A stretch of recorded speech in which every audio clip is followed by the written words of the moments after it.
و اخبار، بطور خبر دینے کے ان سے فرمایا اپنے گھروں میں 3 دن تک دنیا کا جو عیش کرنا ہے کر لو، ہفتے کے دن تم پر عذاب آ جائے گا، اور اس کی علامت یہ ہے کہ پہلے دن تمہارے چہرے زرد، دوسرے دن سرخ اور تیسرے دن سیاہ ہو جائیں گے، پھر اگلے دن عذاب نازل ہوگا، اور یہ ایک ایسا وعدہ ہے جو کسی صورت غلط ثابت نہیں ہوگا۔ قرآن پاک میں ہے فَعَقَرُوهَا فَقَالَ تَمَتَّعُوا فِي دَارِكُمْ 3 أَيَّامٍ ذَلِكَ وَعْدٌ غَيْرُ مَكْذُوبٍ، تو انہوں نے اس کے پاؤں کی پچھلی جانب کے اوپر والی ٹانگوں کی رگیں کاٹ دیں، تو صالح نے فرمایا تم اپنے گھروں میں 3 دن مزید فائدہ اٹھا لو، یہ ایک وعدہ ہے جو جھوٹا نہ ہوگا۔ شہر حجر میں اونچے خاندانوں کے 9 افراد فساد پھیلانے میں پیش تھے۔ ان کے سردار کا نام قدار بن سالف تھا، اور یہی وہ شخص تھا جس نے اونٹنی کے پاؤں کی رگیں کاٹیں۔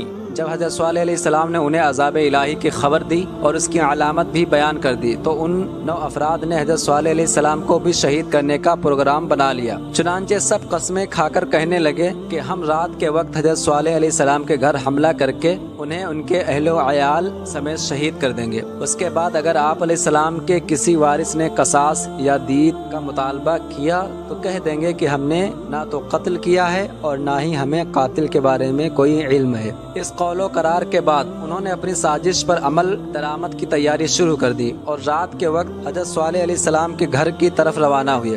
حضرت عبداللہ بن عباس اللہ تعالیٰ عنہما فرماتے ہیں اللہ تعالیٰ نے اس رات حضرت صالح علیہ السلام کے مکان کی حفاظت کے لیے فرشتے بھیج دیے۔ جب یہ 9 شخص ہتھیار باندھ کر اور تلواریں کھینچ کر حضرت صالح علیہ السلام کے دروازے پر پہنچے تو فرشتوں نے انہیں پتھر مارے۔ وہ پتھر ان لوگوں کو لگتے لیکن مارنے والے نظر نہ آتے تھے، یہاں تک کہ یہ سب افراد ہلاک ہو گئے۔ اس واقعہ سے متعلق قرآن پاک میں ہے وَكَانَ فِي الْمَدِينَةِ 9 رَهْطٌ يُفْسِدُونَ فِي الْأَرْضِ وَلَا يُصْلِحُونَ قَالُوا تَقَاسَمُوا بِاللَّهِ لَنُبَيِّتَنَّهُ وَأَهْلَهُ ثُمَّ لَنَقُولَنَّ لِوَلِيِّهِ مَا شَهِدْنَا مَهْلِكَ أَهْلِهِ وَإِنَّا لَصَادِقُونَ وَمَكَرُوا مَكْرًا وَمَكَرْنَا مَكْرًا وَهُمْ لَا يَشْعُرُونَ فَانظُرْ كَيْفَ كَانَ عَاقِبَةُ مَكْرِهِمْ أَنَّا دَمَّرْنَاهُمْ وَقَوْمَهُمْ أَجْمَعِينَ۔ اور شہر میں 9 شخص تھے جو زمین میں فساد کرتے تھے اور اصلاح نہیں کرتے تھے۔ انہوں نے آپس میں اللہ کی قسمیں کھا کر کہا ہم رات کے وقت ضرور صالح اور اس کے گھر والوں پر چھاپا ماریں گے، پھر اس کے وارث سے کہیں گے کہ اس گھر والوں کے قتل کے وقت ہم حاضر نہ تھے اور بے شک ہم سچے ہیں، اور انہوں نے سازش کی اور ہم نے اپنی خفیہ تدبیر فرمائی اور وہ غافل رہے، تو دیکھو ان کی سازش کا کیسا انجام ہوا، ہم نے انہیں اور ان کی ساری قوم کو ہلاک کر دیا۔ اس سے معلوم ہوا کہ جب کوئی قوم اپنے رسول کے مقابلے میں سرکشی کی تمام حدود پار کر جاتی ہے اور نصیحت قبول کرنے سے مکمل انکاری ہو جاتی ہے تو عذاب الہی کی گرفت میں آ جاتی ہے۔ یہ بھی معلوم ہوا کہ اللہ تعالیٰ اپنے خاص بندوں کا حافظ و ناصر ہے اور انہیں لوگوں کی سازشوں اور شر سے محفوظ رکھتا ہے، جیسا کہ ہمارے پیارے آقا صلی اللہ علیہ وسلم کے خلاف بھی کفار نے قتل کی سازش کی تو اللہ تعالیٰ نے آپ کو بحفاظت ہجرت کرا کر مدینہ طیبہ پہنچا دیا اور کافروں کو بدر کے میدان میں عذاب و شکست سے دوچار کیا۔ حضرت صالح علیہ السلام کو شہید کرنے کی سازش کرنے والے تو